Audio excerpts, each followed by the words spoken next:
My parents wanted me to co-sign my brother's mortgage. When I refused, they demanded I give him my apartment instead. Then it got worse. Hi everyone. Today's story will blow your mind, but really quick, if you enjoy this content, hit that subscribe button. Channel's been a bit quiet lately, and your support keeps it all going. Let's jump in. Original post, posted to r/relationship_advice. I, 29M, find myself in an impossible situation with my parents, 58M, 56F, and younger brother James, 22M, and I desperately need outside perspective because I'm beginning to question my own sanity. Let me provide some background first. I'm Michael, and I've spent the last 7 years building a stable life for myself. After graduating with a degree in computer science, I worked multiple internships before landing a position at a tech firm in downtown Chicago. The first few years were rough. Student loans, high rent prices, and the general cost of living meant I was barely scraping by. But I persevered, lived frugally, and eventually worked my way up to a senior developer position. 2 years ago, after saving meticulously and sacrificing countless nights out and vacations, I finally had enough for a down payment on a small apartment. It's nothing luxurious, just a one-bedroom unit in a decent building in Lincoln Park. The mortgage payments stretch my budget, but it's mine. Every month when I make that payment, I feel a sense of pride that I'm building something for myself. My younger brother James has taken a different path. He attended the same university I did, our parents paid for both our educations, but dropped out after one semester claiming college wasn't for him. Since then, he's bounced between retail jobs, usually quitting when managers ask him to work weekends or arrive on time.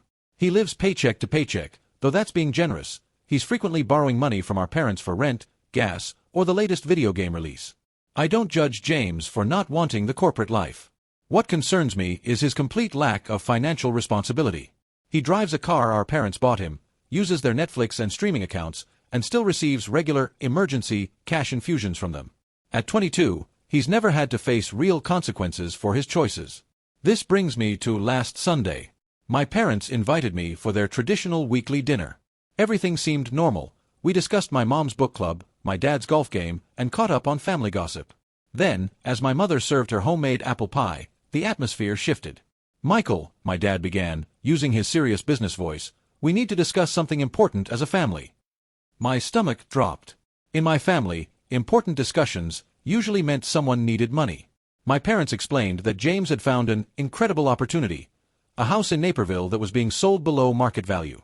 The owner needed a quick sale due to relocation, and James was convinced he could flip it for profit after some minor renovations. "It's a 3-bedroom house," my mother chimed in enthusiastically. "James has already lined up 2 friends who want to rent rooms. He'll live there and manage everything. It's perfect." I asked the obvious question, how is James getting a mortgage? Last I heard, he was working part-time at GameStop.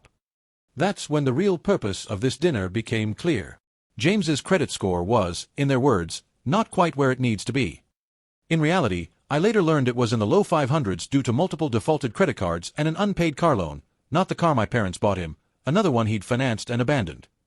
"We were hoping," my mother said, reaching across the table to pat my hand, "that you could help your brother out.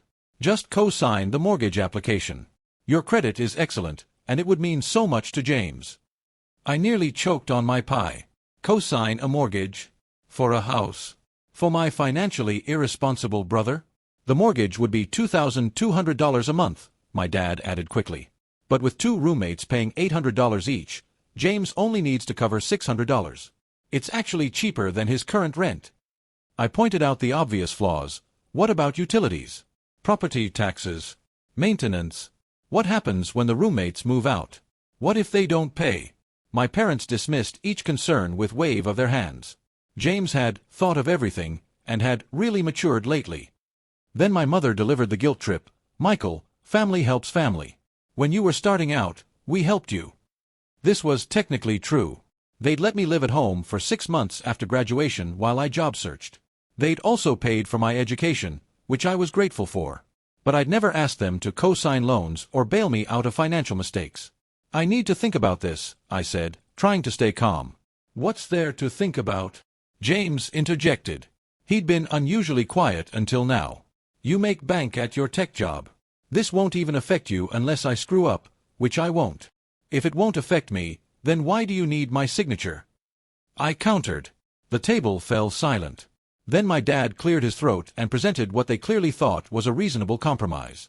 "If you're worried about James making the payments," he said, "why don't you move into the house too? You could rent out your apartment, probably for more than your mortgage, and help James manage the property. It's a win-win." I stared at them in disbelief. They were seriously suggesting I leave my apartment to become my little brother's landlord roommate? "Actually," my mother added, her eyes lighting up, "James mentioned your apartment would be perfect for him. It's closer to his work, no yard maintenance, and more his style. You two could simply swap. You'd get a house, he'd get an apartment better suited to his lifestyle." The absurdity of the suggestion left me speechless. They wanted me to co-sign a mortgage for a house I didn't want, leave my carefully chosen apartment, let my financially irresponsible brother live in said apartment, move to the suburbs to manage a rental property, trust that James would somehow pay me appropriate rent for my place. "That's not happening," I finally managed. My mother's face fell. "I don't understand why you're being so selfish, Michael. We sacrificed so much for you boys. Now that you're successful, you can't help your brother achieve his dreams." "His dream of having me pay for his house?" I shot back, immediately regretting my tone. "No one's asking you to pay for anything," my father said sternly. "Just to help with the application. James will handle all the payments." "And if he doesn't?" "He will," my mother insisted. "Have some faith in your brother."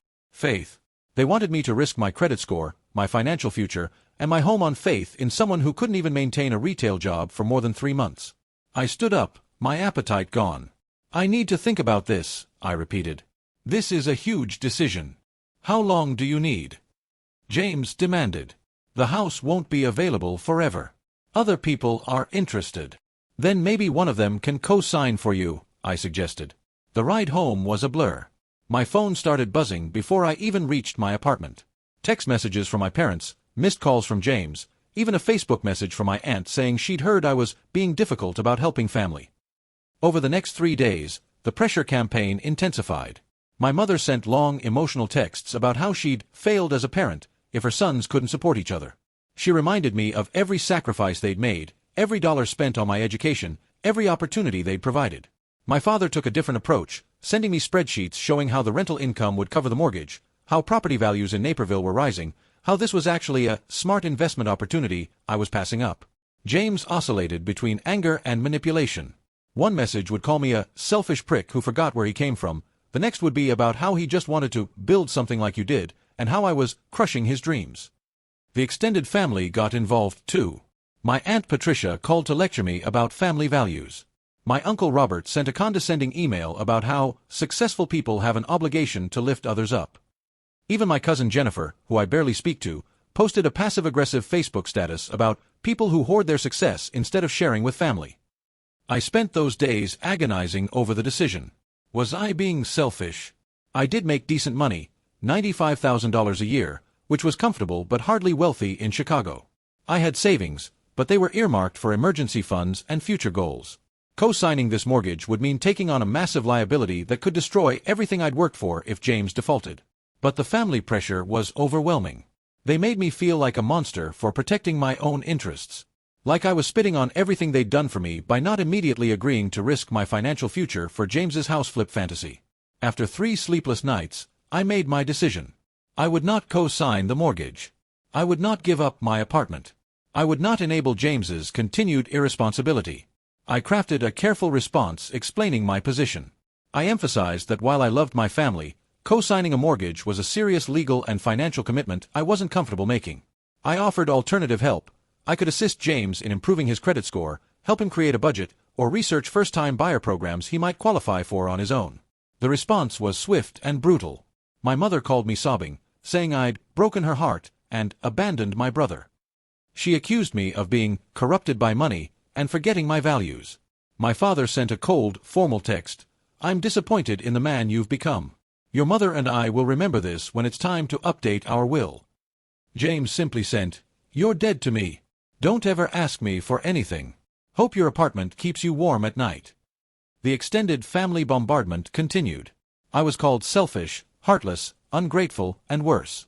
My phone became a source of anxiety, each notification another attack on my character. But I held firm. I knew that co-signing that mortgage would be financial suicide. James had no realistic plan, no stable income, and no history of responsibility. I would end up paying for the house while he lived in it, or worse, ruining my credit when he inevitably defaulted. 2 weeks passed in relative silence. I thought perhaps the storm had passed. Then I got a call from my mother, her voice bright and cheerful as if our previous conversation hadn't happened. "Michael! Wonderful news. James found someone else to co-sign, so you don't need to worry about it anymore. Isn't that great?" My relief was immediate but short-lived. Who would co-sign for James? His friend Tyler from the gym. Such a nice young man. He owns his own personal training business and was happy to help James achieve his dreams. A personal trainer co-signed a mortgage for my unemployed brother? Every alarm bell in my head went off, but I kept my concerns to myself. This was no longer my problem. "That's great, Mom. I hope it works out for James." "It will," she said confidently. "Tyler understands the value of investing in people, unlike some family members." The dig was obvious, but I let it slide. James had his co-signer, I had my peace of mind, and everyone could move on. Or so I thought. Update 1, posted 3 weeks later. I need to update because the situation has exploded in ways I couldn't have imagined, and I'm dealing with guilt, anger, and pressure like never before. 3 weeks after my last post, I got a hysterical call from my mother at 6 a.m. on a Saturday. Through her sobs, I gathered that James's house situation had imploded spectacularly. Here's what happened. James got the house with Tyler's co-signature. He moved in immediately and his 2 guaranteed roommates backed out at the last minute. Apparently, they'd never actually committed and James had just assumed they'd follow through. Instead of finding new roommates immediately, James decided to enjoy having the place to himself for a while. He threw a massive housewarming party that resulted in several $1,000s in damages, broken windows, damaged floors, neighbor complaints that led to fines. He used the money he should have saved for the mortgage payment to buy a new 75-inch TV, PlayStation 5, and gaming setup for his streaming career. When the first mortgage payment came due, James had exactly $247 in his bank account. He'd quit his GameStop job the day after moving in because he needed to focus on fixing up the house. Fixing that never happened because he spent his days gaming and his nights partying. Tyler, the co-signer, found out when the bank called him about the missed payment. That's when Tyler discovered several fun facts. 1. James had lied about having roommates lined up. 2. James had lied about having savings for the first few months' payments. 3. James had lied about keeping his job. 4. James had already caused significant damage to the property. Tyler was furious and threatened legal action. He demanded James either pay immediately or sell the house. James, in typical fashion, blocked Tyler's number and pretended the problem would go away. This is where my parents called me in a panic.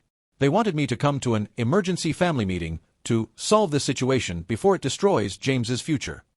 Against my better judgment, I attended the meeting at my parents' house. James was there, looking annoyed rather than ashamed. Tyler was there too, along with his lawyer. The tension was palpable.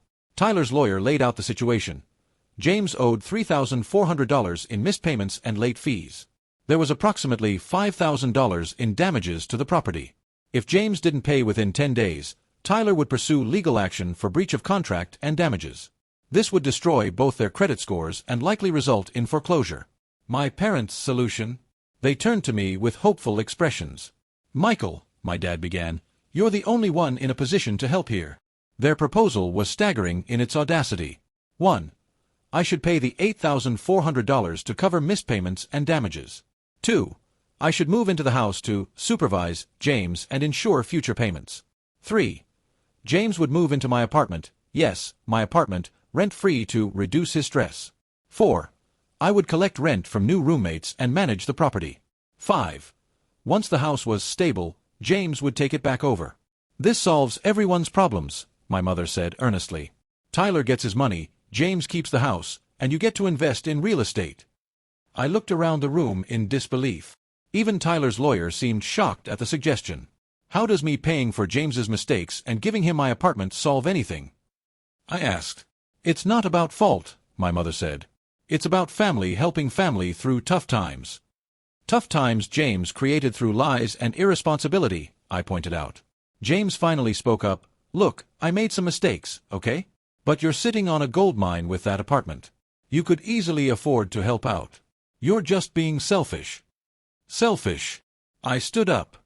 "I'm selfish for not wanting to pay for your house and give you my apartment? You make almost 6 figures. James shouted.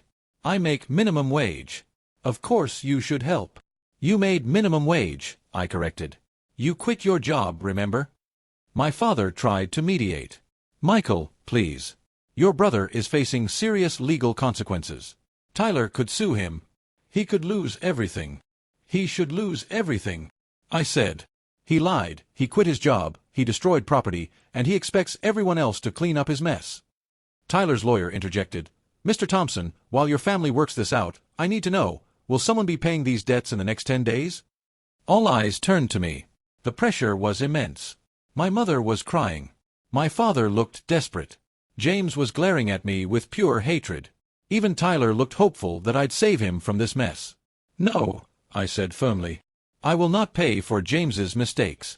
He needs to face the consequences of his actions." The room erupted. My mother wailed about how I was destroying my brother's life. My father accused me of abandoning family when they need you most. James called me every name in the book before storming out, but not before saying, "When I'm homeless, I hope you can live with yourself." Tyler and his lawyer left shortly after, confirming they'd be pursuing legal action. My parents spent the next hour trying to guilt, manipulate, and browbeat me into changing my mind. They brought up every moment from our childhood, every sacrifice they'd made, every dollar they'd spent on my education.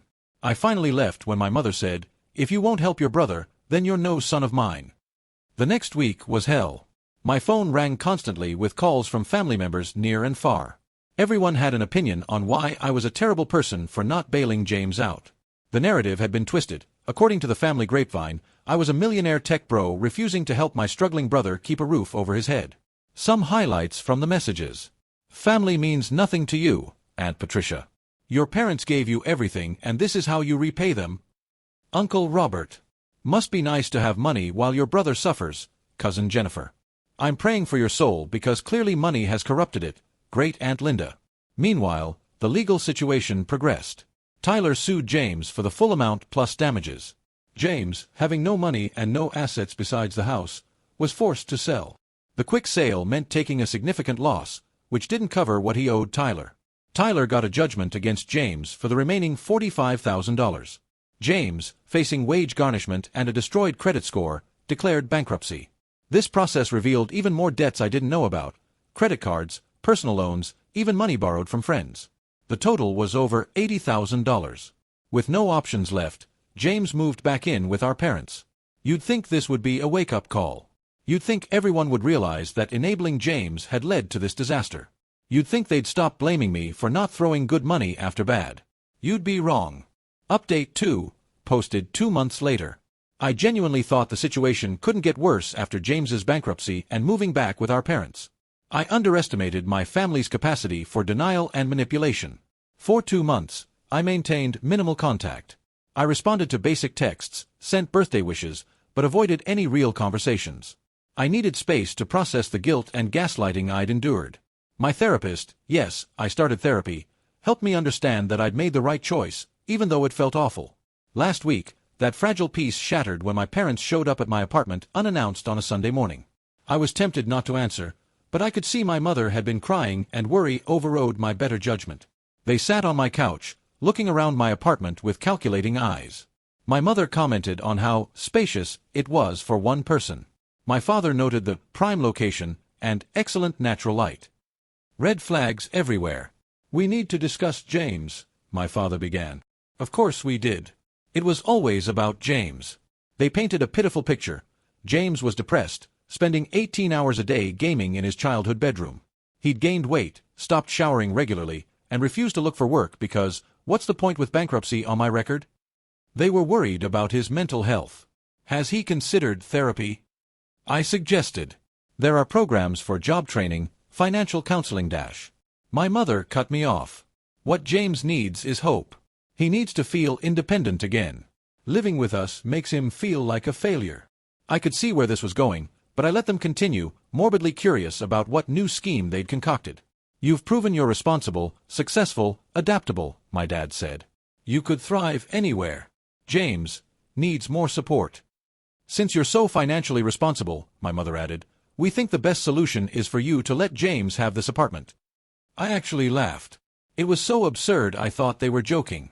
The looks on their faces told me otherwise. "You want me to give James my apartment?" I asked, just to be clear. "Not give," my father clarified. "Just let him stay here. You'd still own it, pay the mortgage, handle the HOA fees. James would live here and get back on his feet." "Where would I live?" I asked, playing along. My mother pulled out her phone, showing me a listing. "We found a lovely studio apartment downtown. Only $1,800 a month, very modern, perfect for a young professional." They wanted me to keep paying my $2,100 mortgage plus $400 HOA fees. Pay an additional $1,800 for a studio apartment. Let James live in my apartment rent-free. Continue maintaining my apartment because James isn't handy. Cover any damages because you know he's going through a tough time. "What would James contribute?" I asked. "His presence," my mother said without irony. "He'd take care of the place, water your plants, make sure it's secure." "Like he took care of the house?" I asked. "That was different," my mother insisted. "He was overwhelmed. An apartment is much simpler." The mental gymnastics were Olympic level. They genuinely believed that the solution to James's problems was for me to subsidize his entire life while paying double housing costs. "No," I said simply. "Absolutely not." The tears started immediately. My mother sobbed about being a failure as a parent. My father accused me of kicking James while he was down. They threw every manipulation tactic at me. "We're getting older. We can't have James living with us forever. You have the means to help. Why are you being so cruel? This apartment is too nice for one person anyway. Family helps family. Why can't you understand that? James would do this for you in a heartbeat." That last one made me snap. Really? When I was in college eating ramen for a week because I couldn't afford groceries, I asked James to lend me $50. He was living at home, working full-time, zero expenses. He told me to figure it out and bought a new Xbox that same week. "He was young," my mother protested. "He was 19 with a job. I'm not giving him my home." My father stood up, his face red. "Then you're no son of mine. We're done here." They left, and within minutes, my phone exploded with a familiar barrage of family hatred. But this time, something was different. I didn't feel guilty. Their demands had become so unreasonable, so detached from reality, that I finally saw the situation clearly. I was not responsible for James. I was not obligated to destroy my financial stability for him. I was not selfish for protecting what I'd earned through hard work and sacrifice. I made a decision: complete no contact for 6 months minimum. I blocked everyone except my grandmother, who had always been reasonable. I found a therapist who specialized in family manipulation and started working through years of conditioning.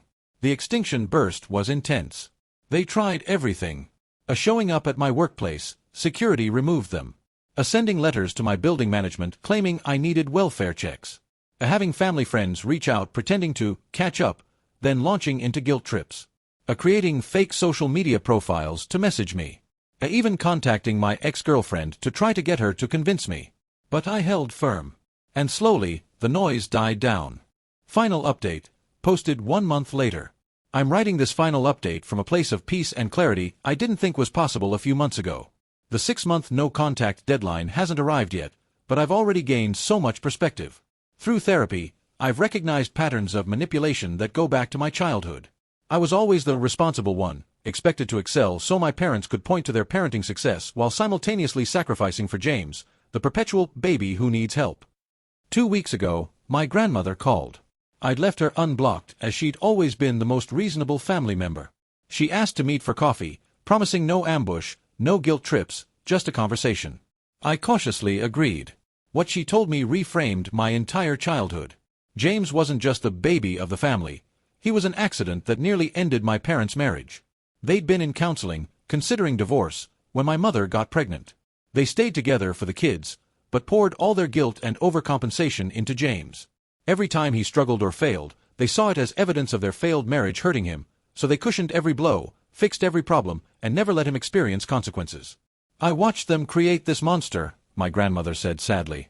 Every time I suggested they let him fail and learn, they accused me of not understanding how damaged he was by their unhappy marriage. She also revealed that my parents had been lying to the family about my finances. They'd told everyone I made at least $200,000, and owned multiple investment properties. No wonder the family thought I was a selfish millionaire hoarding wealth while James suffered. My grandmother had been slowly correcting this narrative, but the damage was done. Half the family believed her, half thought she was covering for me.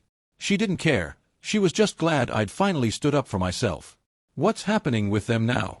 I asked, against my better judgment. Her face darkened. "Oh, Michael. It's so much worse than you know." Apparently, James's bankruptcy filing had triggered an investigation. The trustee found evidence of fraud, hidden assets, false income statements, and most damning, evidence of an ongoing cryptocurrency scam.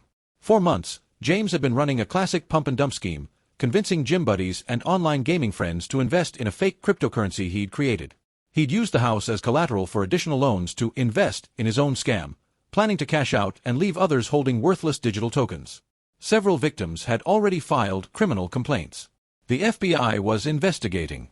James was facing federal fraud charges with potential prison time of 5 to 10 years. My parents had liquidated their retirement accounts to pay for his defense attorney. They were now facing their own bankruptcy and would likely have to sell their house, the house where they'd raised us, where they'd planned to retire. "They called me last week," my grandmother said, "begging me to convince you to help with legal fees. They said since you work in tech, you could explain that James didn't understand cryptocurrency and didn't mean to defraud anyone." "What did you tell them?" I asked. "The truth. That their precious baby is a criminal who destroyed not just his own life but the lives of innocent people who trusted him. And that you'd be insane to get involved." I sat in stunned silence. James wasn't just irresponsible, he was a criminal.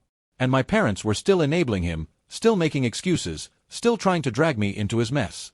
"There's more," my grandmother said gently. "Some of his victims are suing civilly. Your parents are named in one suit because James used their address for his business.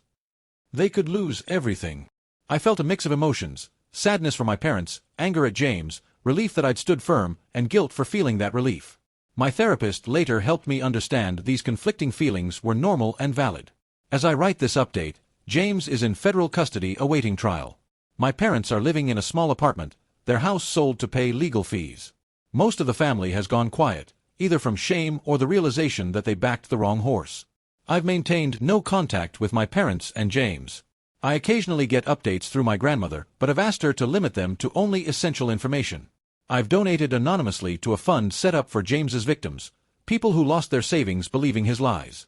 My apartment remains my sanctuary. My job continues to challenge and fulfill me. I'm in therapy, working through decades of manipulation and guilt. I've even started dating again, being upfront about my family situation with potential partners. Looking back, I see how close I came to disaster. If I'd co-signed that mortgage, I'd be liable for it during the bankruptcy. If I'd given James my apartment, it would now be seized as an asset in the fraud investigation. If I'd helped with the legal fees, I could have been implicated in the cover-up of his crimes. My selfish decision to protect myself turned out to be the only sane choice in an insane situation.